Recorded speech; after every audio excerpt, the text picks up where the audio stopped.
Je m'appelle Marianne Blangineau, j'ai 22 ans et à la suite de la formation métier d'art à l'école Boulle, j'ai intégré l'atelier de bijouterie pour effectuer ma licence DNMAD. J'ai choisi cette formation en intégrant l'école Boulle où on visite les 12 ateliers de l'école et on teste la première semaine les 12 ateliers. J'ai découvert l'école Boulle aux portes ouvertes en 2015 et en 2016, j'ai postulé et été prise dans cette école. Ce qui m'a donné envie à l'école Boulle, c'est réussir à retranscrire une idée en objet réel. On retrouve la personnalité de chacun dans tous les objets et travailler la matière, les matériaux bruts comme le bois et le métal. Mon ambition est de recréer une entreprise à l'image de l'école Boulle en mêlant différents métiers d'art et en réunissant artistes, artisans et créer des pièces d'exception. Mon but, en fait, c'est de moderniser la cisure, qui est un métier traditionnel ancien, où on effectuait beaucoup de bols, d'assiettes et des arts de la table, de l'orfèvrerie. Et moi, j'aimerais le remettre au goût du jour et le remoderniser pour créer des objets d'actualité.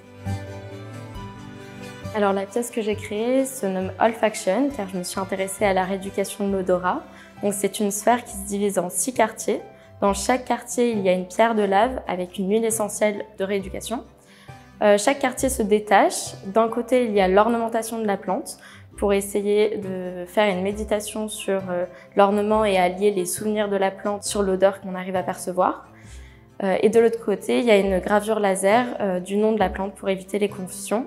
Chaque quartier peut se porter en bijoux, donc un jour un quartier, donc un jour une odeur. Mon objet se base sur le protocole de rééducation de l'association anosmi.org. En ce qui concerne la réalisation, j'ai dû fabriquer mon propre outillage. J'ai alors réalisé un plateau d'embouti, des équerres pour les angles et une matrice pour les charnières perdues. Sur chaque quartier, j'ai utilisé la technique du tracé-matchi, une technique de ciseleur, pour effectuer le décor. Donc ça se différencie de la gravure car là, on repousse la matière et on n'enlève pas de la matière comme les graveurs. Je me suis demandé comment transformer un patient soumis à un protocole de rééducation strict et contraignant en un créateur de sa régénérescence. Je m'appelle Marianne Blangineau et je suis ravie d'être lauréate du prix Avenir Métiers d'Art.